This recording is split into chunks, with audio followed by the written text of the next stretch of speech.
Assalamualaikum. My name is Nur Eliana binti Hezir and my metric number is 76194. Today, I will present the definition of hazard. A hazard is a situation that will cause unwanted things to happen or cause an accident. According to Rabli 2010, hazard is any circumstance or activity that has the potential to harm someone or something else. Examples include the risk of disease, injury, property damage, work-related illnesses, or combination of all of these. There are few types of hazards, which are biological hazard, physical hazard, ergonomic hazard, chemical hazard, work-related hazards, and so on. So, in this video, I will also share a case that happened last year about accidents in a workplace. So, there was a dangerous catastrophe occurred last year on 24 February 2022 when a massive fire erupted in a petrochemical plant facility. For your information, the petrochemical sector is essential to the country's economic development. They provide fundamental and necessary raw materials to other sectors as well as finished items to individual customers. So this incident happened at a complex perindustrian Tanjung Lansat, Pasir Gudang, Johor.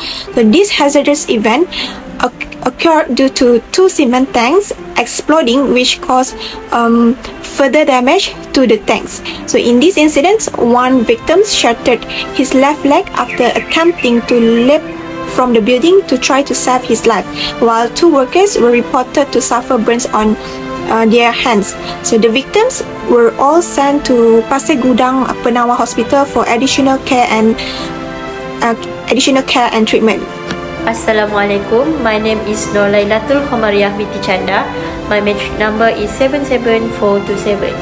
Next, I would like to talk about evaluate the hazard and hazard control. First, substitution. This involves switching out a dangerous chemical for a less dangerous one. With instead, a hazard solvent could be changed out with a less hazard one. Administrative controls. These entail making adjustments to working methods or protocols in order to lower the probability of accident. Worker might be forced to use personal protection equipment (PPE) when handling dangerous substances, or working alone in dangerous area might be forbidden. Third, elimination. Although it's not always practical, this is the most efficient method of hazard control. It might not be possible, for example, to completely stop using combustible compounds in petrochemical plants. Fourth, engineering controls. These are actually barrier or equipment that is intended to stop or lessen the consequences of a hazard. As an example, a ventilation system could be employed to remove dangerous gases from the air, or a fireproof wall could be built to stop the spread of a fire. Last, personal protective equipment (PPE). This includes equipment worn by employees to safeguard themselves from danger, such as safety goggles, gloves, and respirators. Let's move to existing hazards. First, fire and explosion. Petrochemical plants are highly susceptible to fires and explosions because they handle a lot of flammable and combustible materials. Second, physical hazard. Physical risks present at petrochemical plant include heavy machinery, slick flooring, and high voltage electrical cables. If workers are not vigilant, this danger may result in injury. Third, toxic chemicals. Effective handling of the dangerous chemical used in petrochemical factories can seriously endanger the health of personnel. Lastly, human error. In petrochemical manufacturing plants, accidents frequently result from human mistake. This might involve errors in planning and design as well as blunders done by employees. Good day, my name is Eslin Jidi and my metric number is 74766. Next, I will explain about the fault tree analysis based on the case study we analyze. So, this is the diagram and it shows the fault tree analysis for fire explosion cases. So, there are three factors that lead to the fire explosions, which are the flammable material, sources, human error and equipment failure. And under the flammable material sources, the all gates have been used to show that the chemical reactions or confinement condition will make the fire explode. Chemical reaction happen when chemical processes or reaction generate heat or release flammable gases contributing to fire or explosions. And confinement refers to the condition that could lead to the confinement of flammable materials, creating a potentially explosive atmosphere. So next is the human error. Human error in handling flammable materials, improper maintenance or non-compliance with safety protocols. Because of this, such as unauthorized activity and when people not realize they are mixing substances, it could lead to explosions as well. Unauthorized activities or actions that can introduce ignition sources or disrupt safety measures, and mixing the mixtures of flammable substances where certain mixtures can become more explosive. And the intermediate events such as equipment failure could lead to malfunctions or failures of safety systems, ventilations or suppression equipment that could allow the fire to escalate into an explosion. Next, I will pass to my friends to explain about the safety laws and regulations. Hi, I am Devlin Andrea with metric number 74591. So I'm going to discuss question 4. Discuss the related safety laws or regulation. Criticize whether the organization comply with the law or regulation mentioned. And based on your opinion, discuss whether all ethical principles are applied. Petrochemical plant safety laws and guidelines typically vary from nation to nation to protect the environment, nearby community, and the safety of the workforce. There are usually strict regulations in place. Regulations set by the Occupational Safety and Health Administration (OSHA) include those for handling hazardous material, preventing fires, and responding to emergencies. To protect the well-being of its worker, the company running the petrochemical plant must abide by this rule.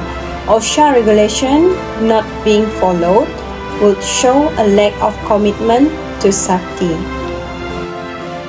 Petrochemical plant must abide by a number of environmental regulations in order to protect the environment and prevent the pollution.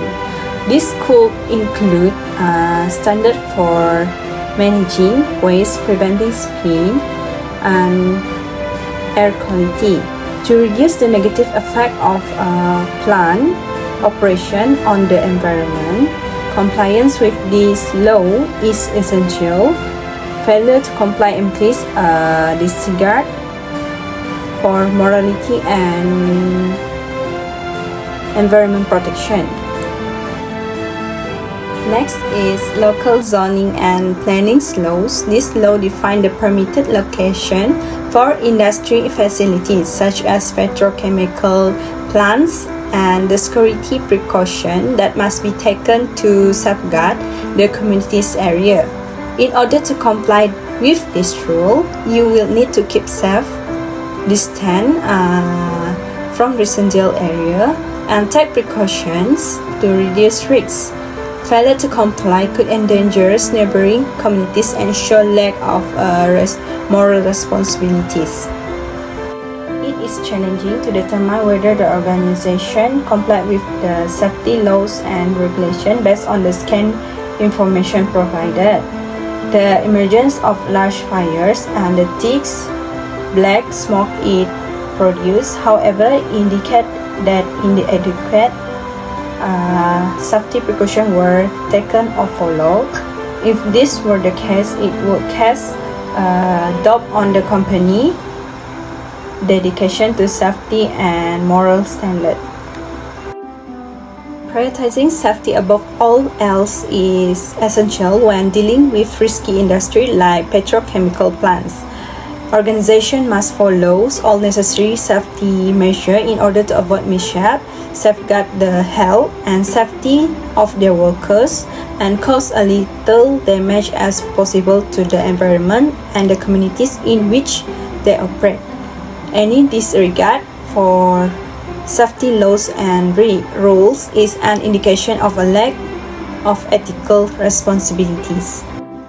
Question 5. Recommend the action that can improve the management of safety at workplace for the case study chosen. So for this, a comprehensive strategy is needed to manage workplace safety better in the event of a fire at a petrochemical plant. The following suggestions for improving safety management are: first one is implement thorough safety inspection. So routinely look for potential hazard in the petrochemical plant and deal with any problem right away. Equipment, electrical system, storage spaces, and fire suppression system all needed be checked. To ensure that equipment is well maintained and operating effectively, establish a strong preventive maintenance program. Secondly, enhance the emergency response plan. Examine and enhance the planned emergency response plan. Clear evacuation protocol, channels of communication, and arrangement with regional authorities should all be part of this. To evaluate the effectiveness of plans and pinpoint areas for improvement, conduct routine drills and simulation. Implements a safety management system also could be the action that can improve the management of safety at the workplace. So this system may include policies, procedures, and protocols for identifying, assessing, and controlling hazards. And then besides that, encourage employee to report safety concerns and incidents and investigate all incidents to identify the root cause and prevent future occurrences. Besides that, conduct regular safety audits and inspections. So this action is to identify potential hazards and risks at the workplace. Other than that, provide adequate training that offers through training program for all employees, including new hires and contractors, covering safety protocols, emergency procedures, proper handling of hazardous materials, and the use of personal protective equipment (PPE).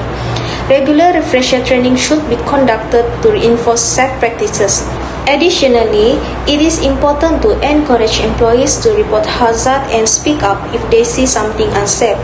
The highlighted risks should be reduced in the meantime by the hazard measures already in place in petrochemical plants. To guarantee the highest level of security is maintained, it is crucial to continuously assess the effectiveness of these measures and adjust as needed. By taking these steps, petrochemical plants can further improve their hazard control system and reduce the risk of accidents. So that's all from our group. Thank you.